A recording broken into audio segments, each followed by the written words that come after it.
Hey guys, this will be video 4 for the vintage Gibson Les Paul conversion to a Flying V. And primarily in this video, I'm going to cover gluing up the body leaves. And I've got them machined enough to work with. But before I get into that, and I'm going to show you guys how to mix epoxy versus working with Titebond and things like that. So I think it's going to be a really informative video. But before I dive off into that, I need to make a correction in reference to the last video. And some of you probably caught it. I'm going to show it on here first. I had mentioned that this distance from the center line of the body up to the corner of the box that you would be, building your or placing your 2-inch diameter circle in. I had mentioned that it was 8 7/8 of an inch. That's incorrect. It's 8 3/8 of an inch up to that point where you would then draw a perpendicular line, and that's where your circle would sit in. And then to clarify that, you would then connect from the mark that we made down here to this top plane of this circle. So again, it's 8 3/8 of an inch if you want a 16 if you want a 16 3/4 inch body. My original guitars, I actually made them 16 7/8. It was a little bit wider. So and I had written 8 7/16. In other words, if you wanted to make it 8 7/8, if you wanted to make it 16 7/8 inch wide, then that would need to be 8 7/16. It's the same thing as up here. Whatever you want this dimension to be, you just divide it by 2. So let's stick with 16 3/4, and let's divide that by 2 and land at 8 3/8 of an inch for our corner, and that'll help keep us on point. Another mistake I made, but I kind of clarified it throughout the whole video.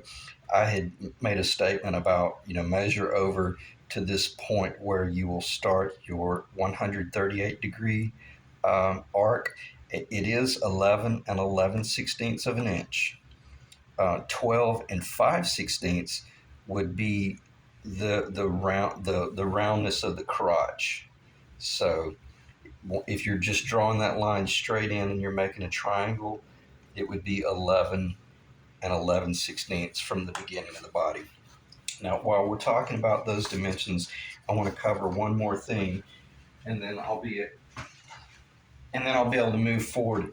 If you think there's a strong possibility that you're going to build your body to receive a bolt-on neck, let's add an inch. Okay, that'll give you some room to kind of treat this thing the way you the way it would be if it were like a Telecaster or a Strat.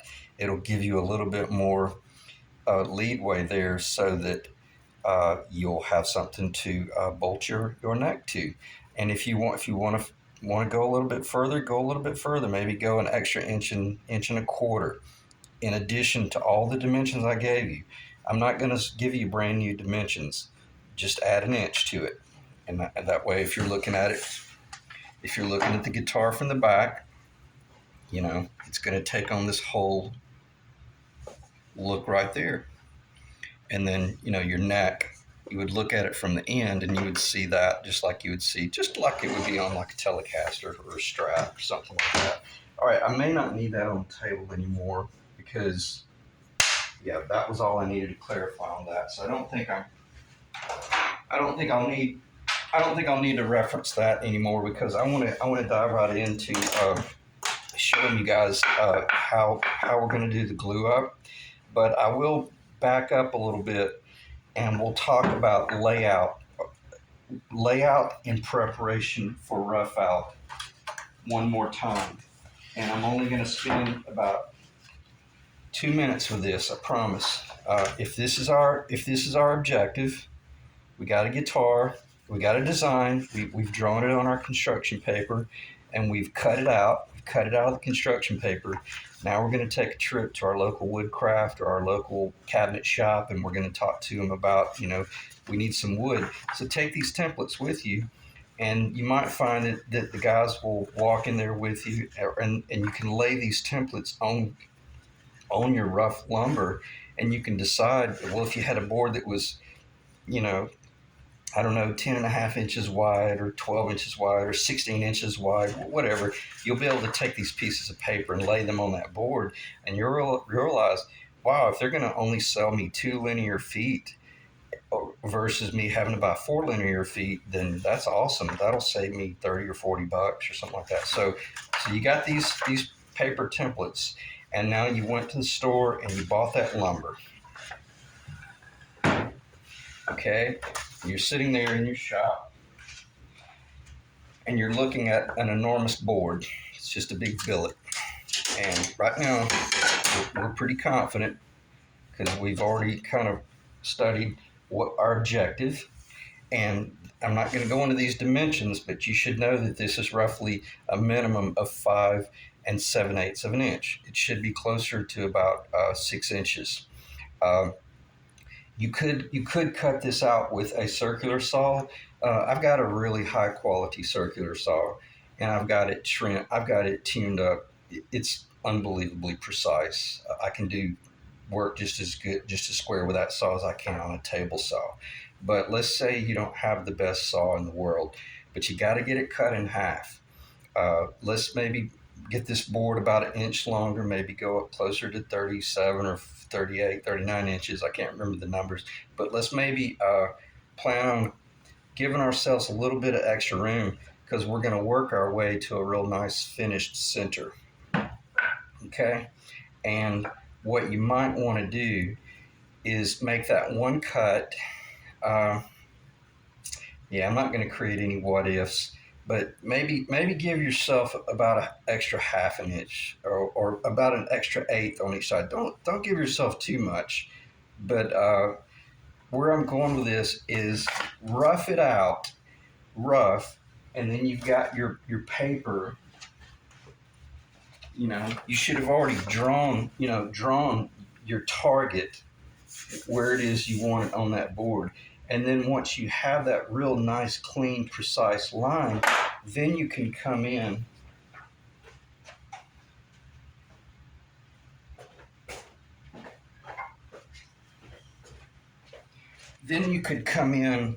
with a long block of wood that's like a piece of maple or something that's really nice, because what I'm doing is I'm showing you how you could now step over and use your overhead router like a handheld router. If you're routing it from overhead to clean up that center line, then you'll want a bit with the bearing on top. If you've got a table mounted router, then you see what I'm saying? You could route this clean on the table, and that's what I just did. I was so precise on my cutout that I was actually able to use one of the glue ups as the actual guide. And then imagine this is on my router table. I crank up the router table. The bit is turning. The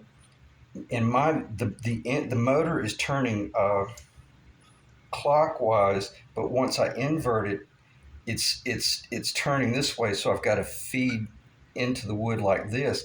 So I set the bearing on that really nice, perfectly clean piece, and I just made one clean pass and I cleaned it up. So much so that I could now take my straight edge and I could verify, yeah, man, she's ready to glue up. I could glue this up with Titebond and it would be an incredible joint, but I'm going to use epoxy. And if you stick around long enough, you'll understand why I like working with the epoxy. And I'm not going to go into that yet because, quite frankly, we don't have time. But the epoxy dries so slow, it gives you so much more working time. And once it does dry, the epoxy I use is called a T88. It is a structural adhesive epoxy, so this stuff is unbelievably strong. So cut it, give yourself a little bit of room to work down to your finished shape. And then I had mentioned maybe don't relieve this just yet. I was in error when I made that statement. You can go ahead and relieve this portion right here. Maybe just, yeah, that's in the video. Maybe just consider leaving that long so that if you did have to fasten it to a table, just the way I left it long up here, you could run a drill bit through it, or you could run a screw through it, or you know, and if you left it long, then you could use that. But on this one, I didn't need to.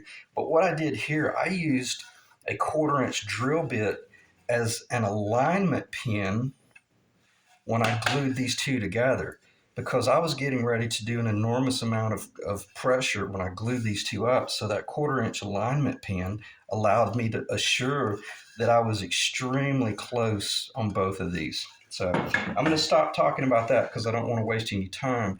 But let's say we've made our cut, and at a minimum, we used a really clean factory edge that were from our S4S board. And then we've got these long points going here, and we've cut this out. And maybe we just did a real rough jigsaw cut because it's not important right now. This is called rough out. And I don't know if it's going to show up in the camera, but my actual body is right there. I hope that shows. Let me get closer to the camera. Let me look in the camera. It's hard to show them. Anyway, there's a pencil line running right there. It averages about a 1/16 to an 1/8 of an inch off of the edge, so that once I lay my Flying V precision template up there and I fasten it down, then I run my secondary route after the body's glued up, and within 30 minutes I got a Flying V body. All right. So let me get back on point. And now that we've got that roughed out, and we were wise. We just went with a board that's roughly 1 3/4 or whatever our target thickness is. And even if let's say you bought a board that was 2 inches thick, or 1 3/4 inch. Let's say it was 1 3/4 inch thick, but you wanted your target to be 1 5/8 of an inch. You would be really wise to just pay them there at the shop to go ahead and plane it down to the thickness that is your target, because you will work yourself crazy trying to get that 1/4 of an inch removed without destroying your body. All right, let me look at the time, and I may pause the video. We're at 12 minutes. I'm gonna let the video continue to run, and then I'm gonna show you how I mix up epoxy.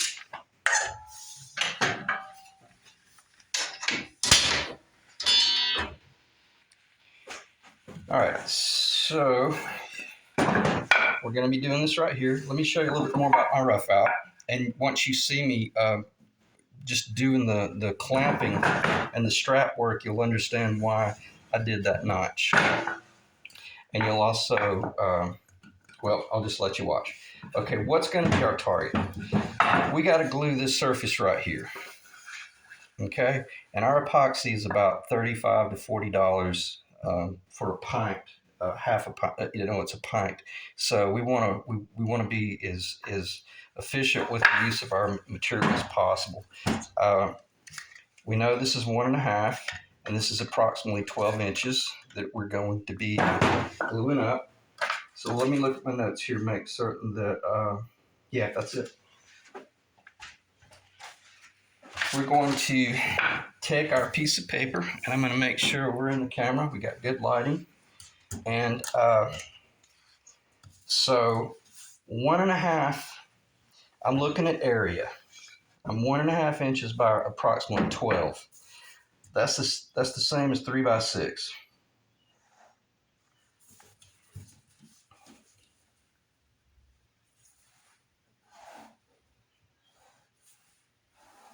Close enough. So that's the square area that I want to cover with epoxy.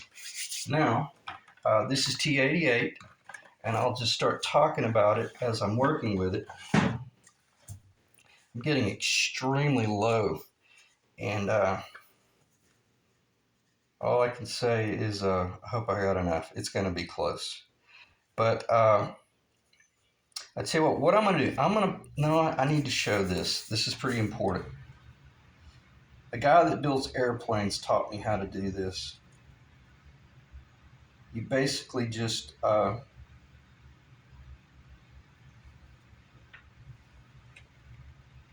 on one second. Let me it feels like it's clogged. Let me put a nail through that.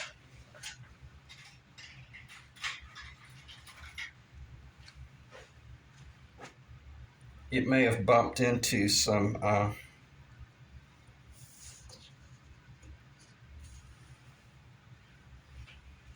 hardener, and it might have clogged a little bit. Yeah, that's better. All right, let me see if I can get this back in camera. You just start making these lines.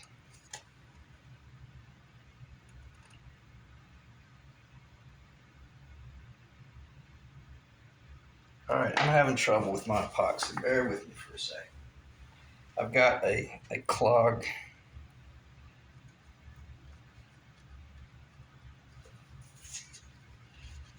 If I have to, I'm going to pause the camera, and I can't get it going after this. All right, you basically, yeah, here we go. You make these lines.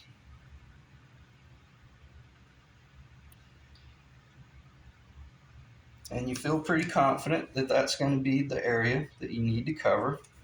Okay, I feel good about that. I'm going to go a little bit extra just to be safe because I'd rather have a little bit too much.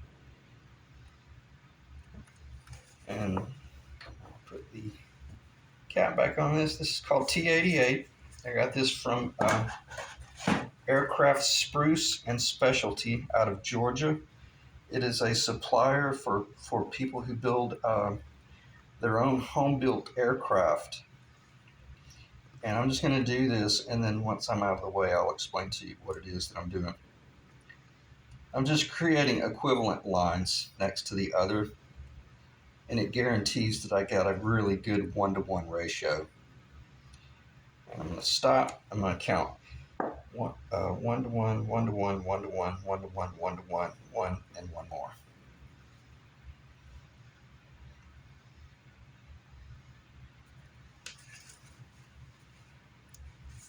All right, look at the camera, because what I may do is pause.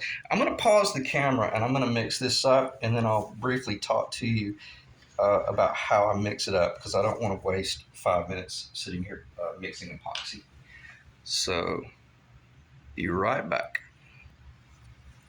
Okay, I've got the epoxy mixed up, and it has been set. It has been kicking for about probably about 5 minutes or so.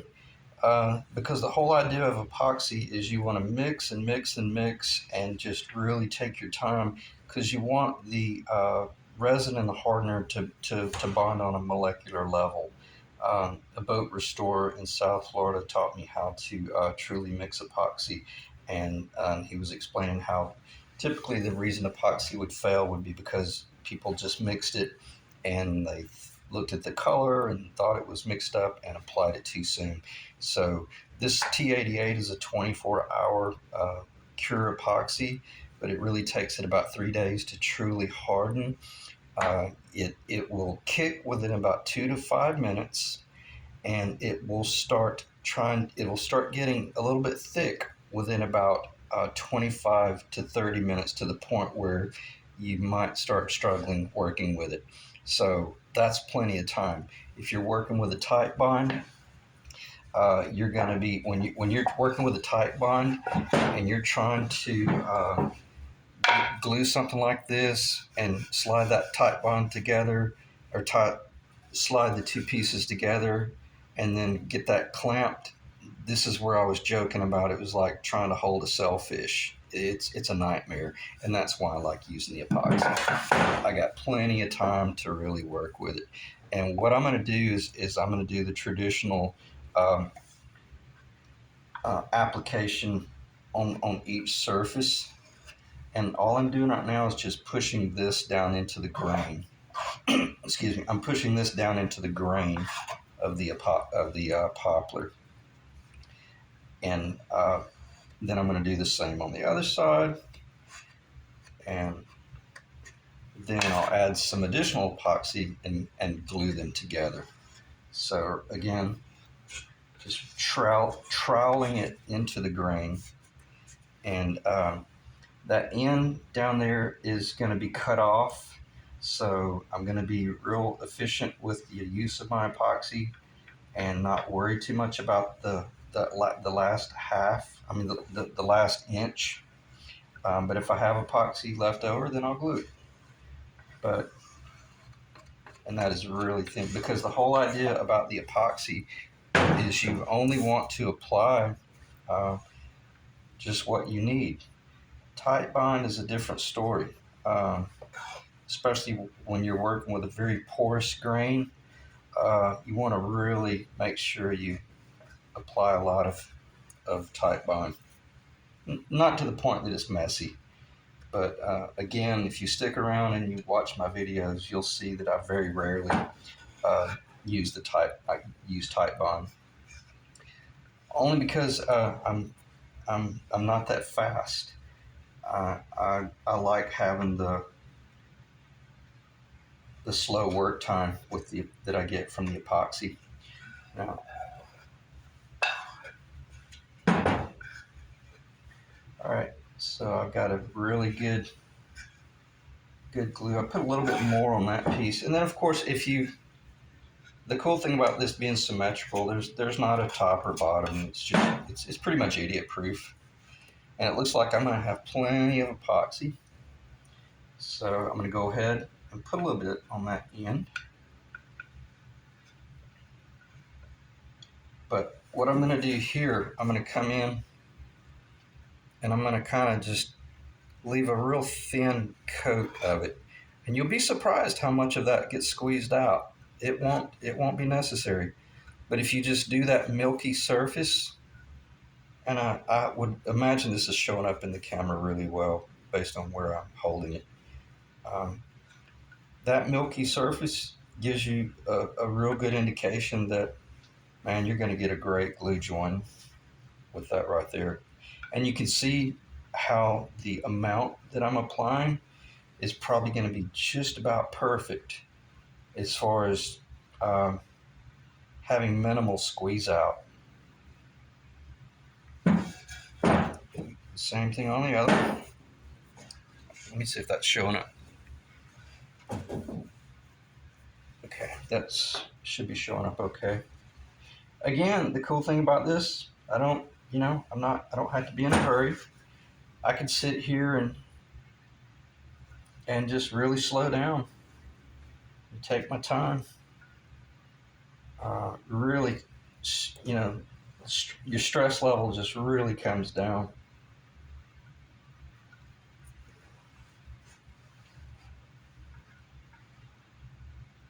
Make sure I get a nice milky coverage.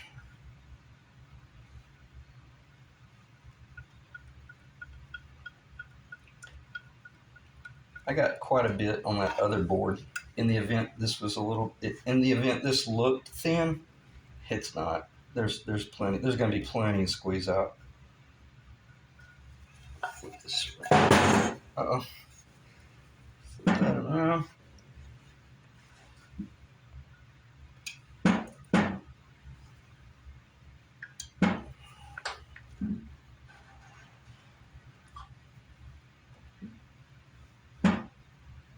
You see how efficient we were with our mix by measuring the area that we're covering. And there's our milky. We'll go ahead and pull that up a little bit, but I don't need it because this is going to get cut off about right there on my guitar. So I could stop right there, or if I thought I was a little bit thin in a certain area, transfer it over. All right, I'm going to check the camera. I may pause the time and get cleaned up a little bit because I got some on my fingers. And then I'm going to show you how we go into the clamping jig. Okay, I'm going to fire the video up just for a moment, and I'm going to show you something that I typically would not do, but it might help you to keep the stress level down. This is parchment paper for baking cookies. Now that we've got your epoxy on your two surfaces, and what we're gonna do now is I'm gonna make sure that I really kind of transfer them together a little bit. This would help before you go into your jig, and it might also help you to determine, well, maybe I want to take that epoxy that is squeezing out right there and transfer it back up onto the paper, because let's not be wasteful.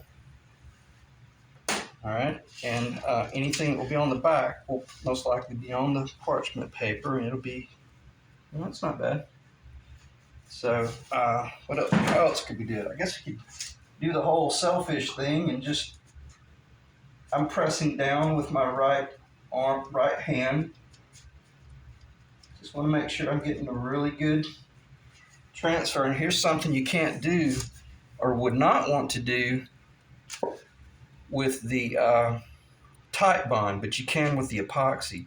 Now I just got a really good visual on that. I'm going to put it back together, and because if you did this with Titebond, you're going to create an immediate rubber gasket, and it's going to suck 25% of the tone out of your project. All right, I'm going to pause the video, and then I'm going to set up the clamping jig. Okay, I'm going to show you the clamping jig briefly and give you an idea of what this design, I actually made this specifically for Flying V, and this allows me to view the glue up from the back side and take my tool and scrape any glue off. And if I need that glue or the epoxy, then I'll use it and transfer it, or either at a minimum, it'll allow me to clean up my body so that when I come back tomorrow, I won't have an enormous amount of epoxy that I have to file off or sand off. So I'm going to pause the video one more time, and then I'm going to show you how, well, I guess I could just go ahead and, yeah, let me pause the video one more time because I want to make sure I've got the body nice and clean before I lay it down on this surface, because I don't want to do parchment paper on here. So pausing one more time. Okay, let's dive back in. What I've got here is critically important that you approach it in this fashion. The way I built this, the way I designed this lower jig was to receive. Typically, I go ahead and put if this is looking at it from the top, this is the left plank. Obviously, this is the top. So what I do is I get that positioned perfectly over that slot where the glue can run out, and then I torque this torqued. I mean, I want it. You don't want to crush it, but it's not going to move. It is not going to move. So I don't have to have any sort of blocking or anything to keep that from sliding off the jig. Now I'm able to sit here, and it's been about 15 minutes since I started mixing the epoxy, and you can see I can still work it. I can still move it. Now, the cool thing about T88 is you don't want to try to squeeze it all out, but you certainly don't want to have anything in there that's unnecessary. So the next thing you would do is,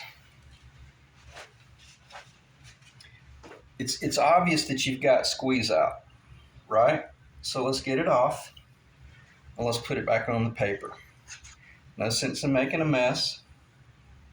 So let's get it off. And the cool thing is that the surfaces are not level yet.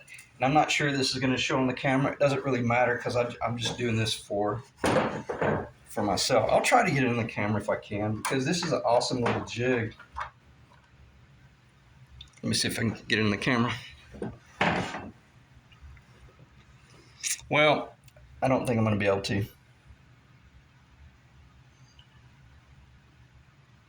But you see my point.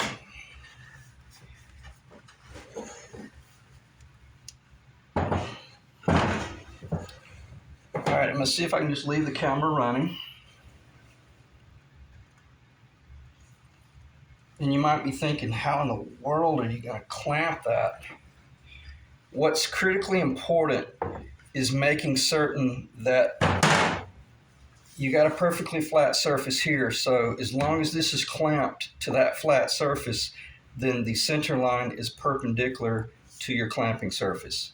If you have a good join, which you will, then you know that the most important thing that we want to do is keep this wing not, we don't want to we don't want to torque it yet, but we want to guarantee that it does not ride up or get crazy on us. So bear with me as I tell you what, let me do this.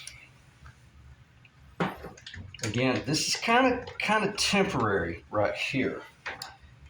But once I do start putting the serious clamp work on it, you'll understand. That just keeps it from flipping up off the jig. All right, I'm going to check the time.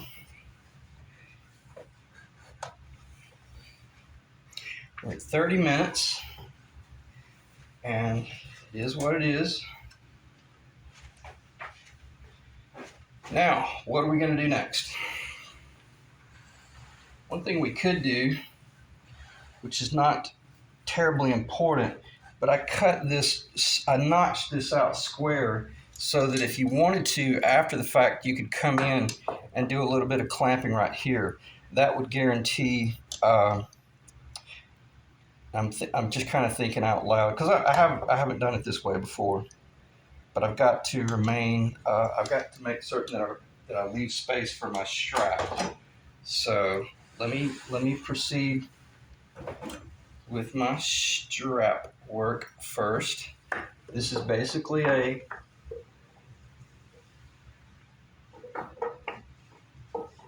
traditional trailer strap, a ratchet strap. It has to be ratchet. You can't do this with the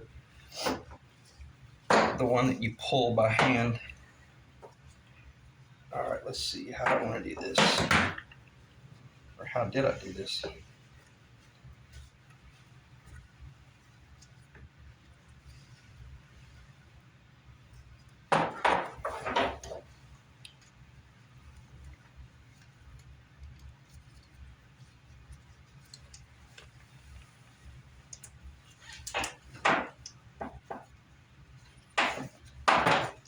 Yeah, that's where I had it. Okay.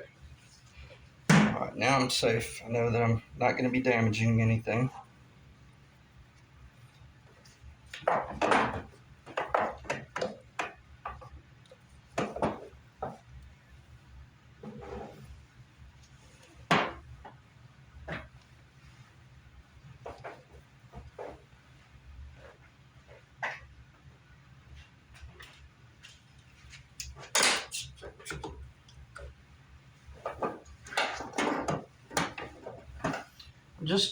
I'm just going around the perimeter.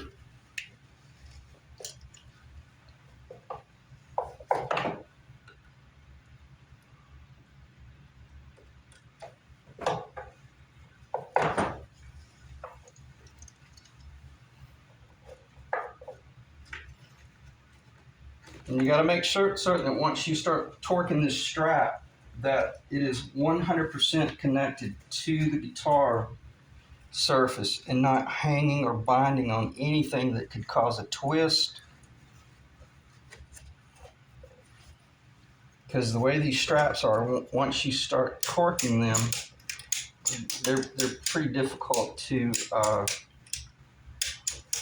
start moving around and adjusting. You want to protect your surface. Let's see if that's in the camera. Should be in the camera. All right. All right, I'm a little bit high. I'm a little bit high over here, so I got to figure out how to work this down. Again, I love the T88 because if I wanted to, I could go get a cup of coffee, as I always like to say.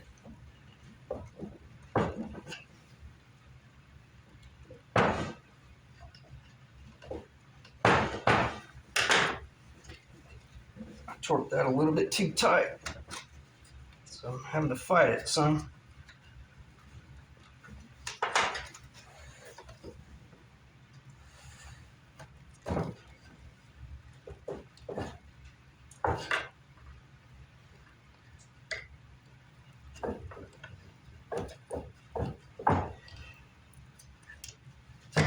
Okay, it was worth the fight.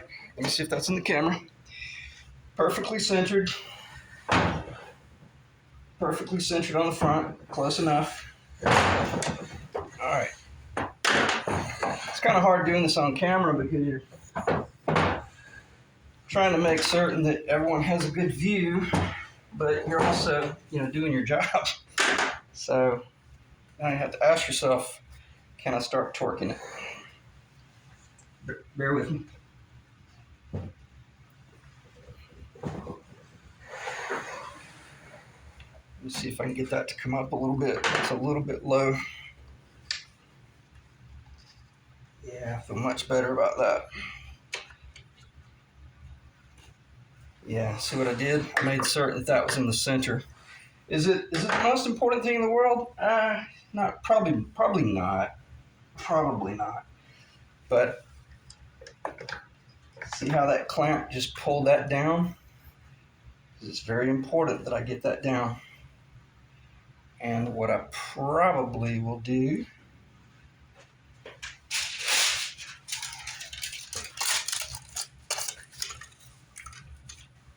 parchment there, and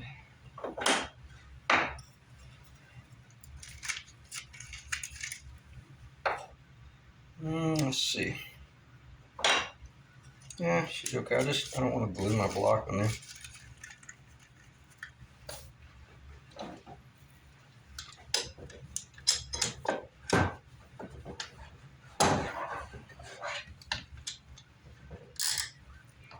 This will guarantee that I can stop worrying about whether the top is level or not. Now, I don't want to torque that too tight though. I want to torque it just enough to check my top. Man, I'm perfect back there. I'm perfect in the middle. But I don't even have much more than wrist pressure on that. All right, so the question is, are we ready to start ratcheting the strap?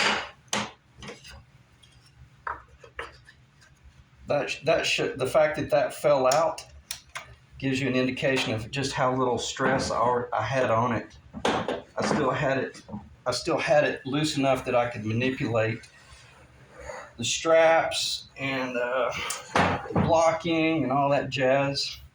Now I'm sitting back here and I'm going to ask myself, okay, is everything cool? Am I in the camera? And am I tight there, tight there, tight enough, that I know that my strap, I can start ratcheting. I'm just watching that center. I just put some serious, very serious torque on that. You can see the squeeze out. I hope you can. Let's do a test here. This would be really cool.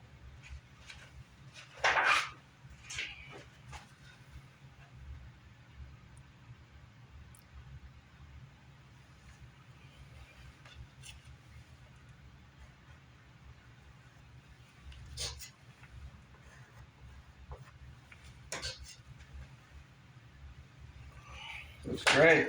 Looks really good. And then what you can do, I'm sorry, I got close to the camera there, probably got loud. I'll check the time in a minute, but if anything, I think if you're still here, you're pretty serious about building the guitar. So let's stay in the ring. It's incredible. It's perfect.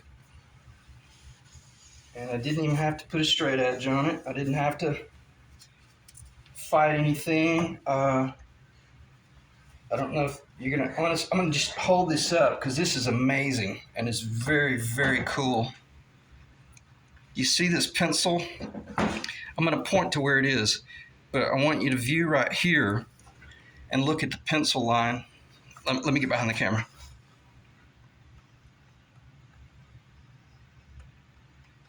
You see, my point is, let me get it in position first. This is more important. Where I'm going with this,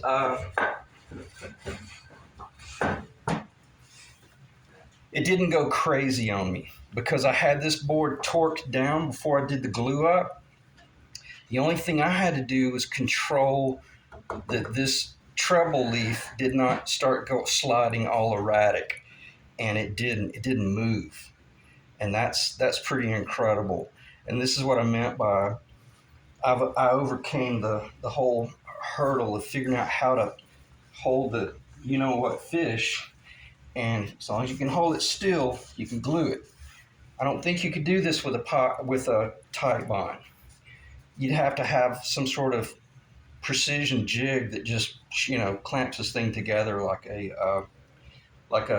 automated press, and that's not what we're doing. We're working by hand. We're only building one or two of these, and I think by a simple, real flat board, I just proved that it's pretty easy to do with very simple hand tools. And do I need to torque any of this over here? Not really.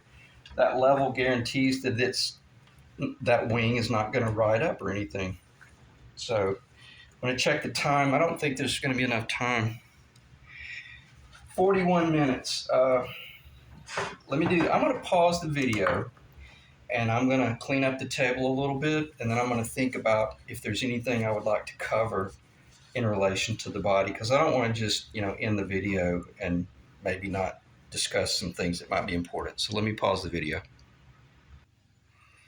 Okay, we'll finish up the video with some what ifs possibly, and one of the most a typical what if that you're going to run into is some sort of leveling issue where one of the board, well, you shouldn't, because if you've done a good job on your jig, you shouldn't.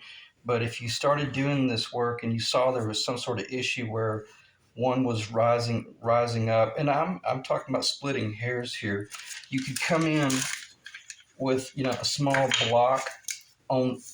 Let's say this one was a little bit high, and I'm talking just a hair here, and you could come in with a block, and you could put the block like that, and you could reach in with a very deep clamp, and you could just encourage it. Don't crush it, but just give it a little bit of, and you'll feel it. This is just instinctive. And you could reach up with your finger and just, first off, see if it's even moving. But I wouldn't recommend start loosening things. If you start loosening things, this whole thing might kick a little bit, and you end up creating an unbelievable nightmarish situation where you're trying to get control of it, or possibly because it's this 24-hour dry time, then you lose your join where we've got this pencil line right here. So I didn't need to do anything, but that's how you would approach that. Or if the other one was high, well, then you would approach this from the other side. Is that in the camera? You would approach it from the other side with a very tall block, possibly, and then go from there. So let me see where it is in the camera. I think that's probably a pretty good view. And the only thing I'm going to talk about is a little bit of a complete 180 because we're okay with the body. But I just want to cover this. In the event you wanted to pick up a bolt-on neck, I will say this. As I've mentioned in one of the videos, this design was originally a Gibson design. Was it on the Flying V? Not to my knowledge. It is now. They use it some now. But the difference is the ones that are online are very big. They're very long. They're very massive. But if you got lucky and found one of these with the big, fat, long, crazy extension, all you got to do, take a tracing, and you probably already see where I'm going with this. See that distance there? It's about 1/4 of an inch. You take the tracing of that end, and then you simply slide it down, and then you could sand that off. If you wanted to, you could come up in here, sand just a little bit of this off. But be careful. 1/16 of an inch looks like 1/4 of an inch. It's amazing how quickly you'll lose the profile. You can see the difference here. It's literally barely 1/4 of an inch. but look how much more authentic it looks. It's beautiful. It's a really nice design. So if you were going to go with a bolt-on neck, or maybe we're going to buy this bolt-on neck, and maybe we're going to glue a block on the back, and we're going to turn it into a tenon, like a typical mortise and tenon joint. We can do that, right? We can do pretty much anything we want, and then we can install this neck the same way that we would install the Gibson neck that I will be installing, which will be this design here. So, and this is, as far as I'm concerned right now, this is the neck that is going to be going on this guitar. And even though it's right there at this moment, I'm going to be bringing this down to probably the 18th, 22, 21, 20, 19, 18. I'm probably going to be bringing it down to about right there. Possibility I'll go 17, but I don't think so. I don't like the idea that's getting too much closer to, we're losing our depth. And I hope this is in the video. I really want to hold 18 because I want to take some of this headstock dive out of this guitar and get it under control. So let me look at the time, but for the most part, I'm probably going to end the video right there. We're at 46 minutes. I hope that wasn't a waste of your time. It took me a long time to figure this stuff out. And I'm talking about not for general guitar building. I'm talking about just to build the Flying V. The first V I built out of the three was, man, it was stressful. And I had to take it apart and clean glue off because I was using Titebond, and it was a effing nightmare.